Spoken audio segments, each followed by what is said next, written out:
আমি ঘরে একা ছিলাম, আর আমি ঘুমের ভান করেছিলাম।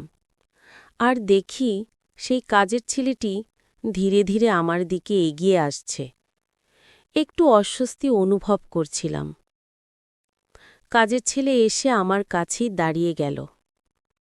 আমার মনের ভেতর এক ধরনের ভয় আর কৌতূহল কাজ করছিল, কিন্তু তার পরবর্তী আচরণ আমাকে বিস্মিত করল। সে হঠাৎ আমার কাঁধে আলতো করে হাত রাখল। সে মুহূর্তে আমি কিছুটা অবাক হয়ে গেলাম। কিছুক্ষণ স্থির হয়ে রইলাম। কথা বলার জন্য ঠিক কি বলবো তা বুঝতে পারছিলাম না। তারপর সে আমার নাম পূজা। আমি ছিলাম অনেক সুন্দর আর আকর্ষণীয়। আমি শহরে থাকায় সবসময় মডার্ন শর্ট ড্রেস পরে থাকতাম, যা আমাকে আরও আকর্ষণীয় করে তুলত। আমার স্বামী সবসময় এসব ড্রেসে আমাকে দেখতে পছন্দ করতেন। তিনি আমাকে অনেক ভালোবাসতেন। বন্ধুরা, রেডি হয়ে যাও, আজকের গল্পটা অনেক বেশি স্পেশাল, কেউ মিস করো না। আর গল্পগুলো ভালো লাগলে ভিডিওটি লাইক, শেয়ার এবং চ্যানেলটি সাবস্ক্রাইব করো প্লিজ।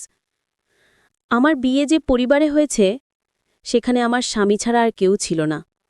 আমার স্বামী তার বাবা মার একমাত্র সন্তান ছিলেন।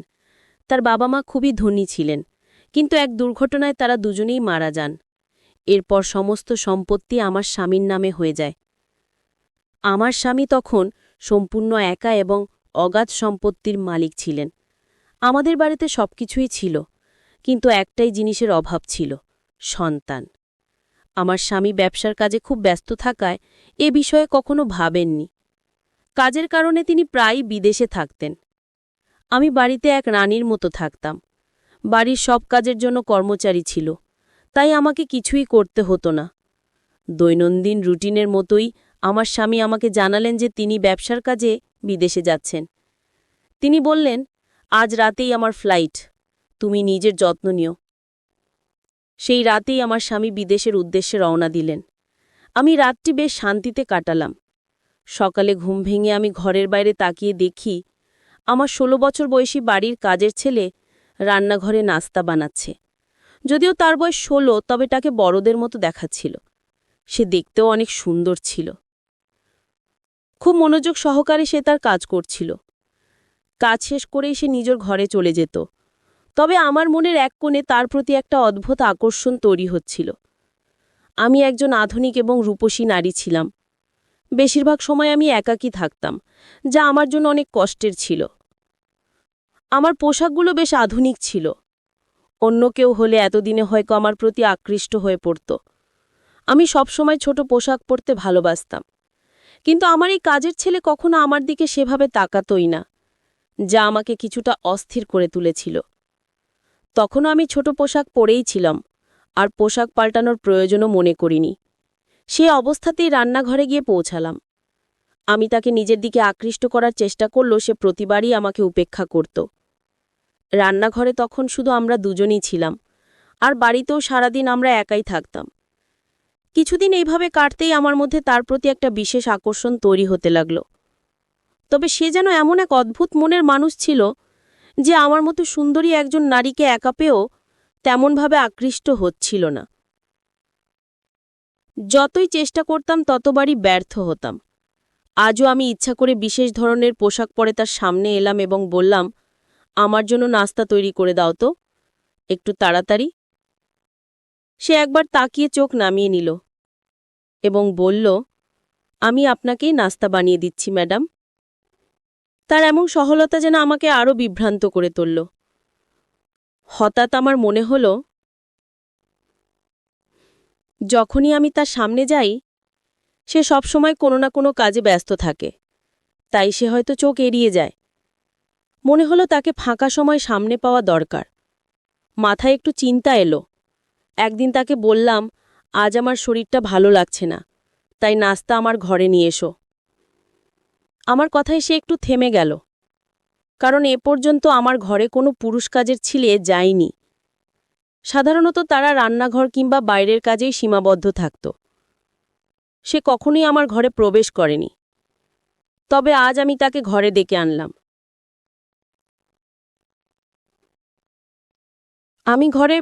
আমি ভাবছিলাম সে তো একজন পুরুষ, যতই উপেক্ষা করুক আমার মতো আকর্ষণে একজন নারীকে এড়াতে পারবে না। ঘরে গিয়ে আমি একদম স্বাভাবিকভাবে বসে রইলাম।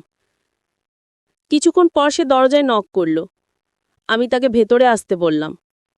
সে একটু দ্বিধাগ্রস্ত হয়ে ঢুকল এবং খাবারটি রেখে চলে যাচ্ছিল। তখনই আমি তাকে থামিয়ে দিলাম।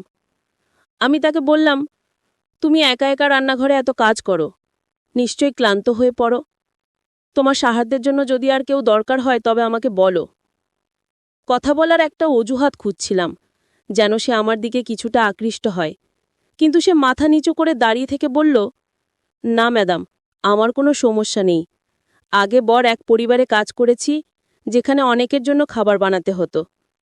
এখানে তো দুজনের জন্যই করতে হয়, তাই আমার জন্য কাজ সহজ।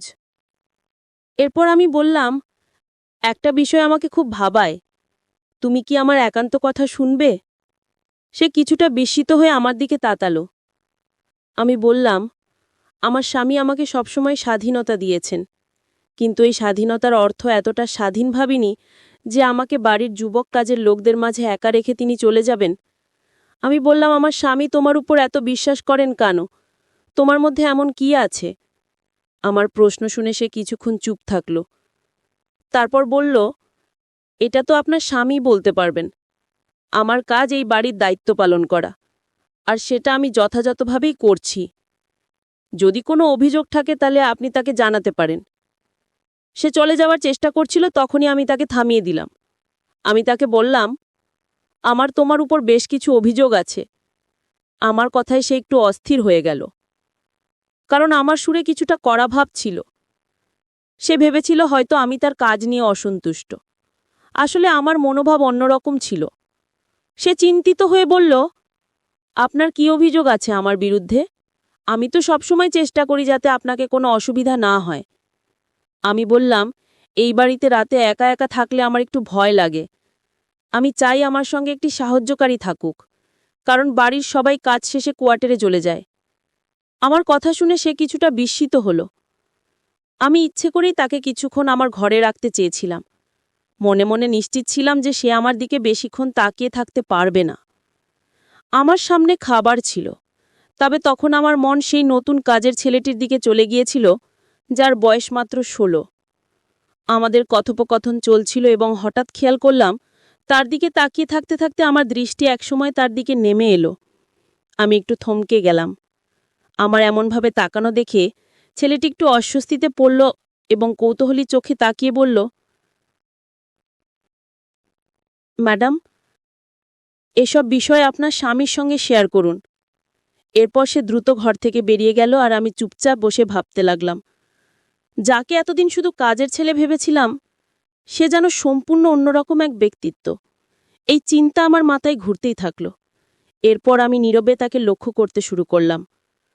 পরদিনও আমি তাকে আমার ঘরে আসতে বলার চেষ্টা করলাম, কিন্তু সে সোজাসাপটা বলে দিল, আমি বাজারে যাচ্ছি, তাই নাস্তা বাইরে করে নিন। তার কথায় আমি অবাক হয়ে গেলাম। কেন যেন তাকে নিয়ে আর কোনো আদেশ দিতে পারছিলাম না।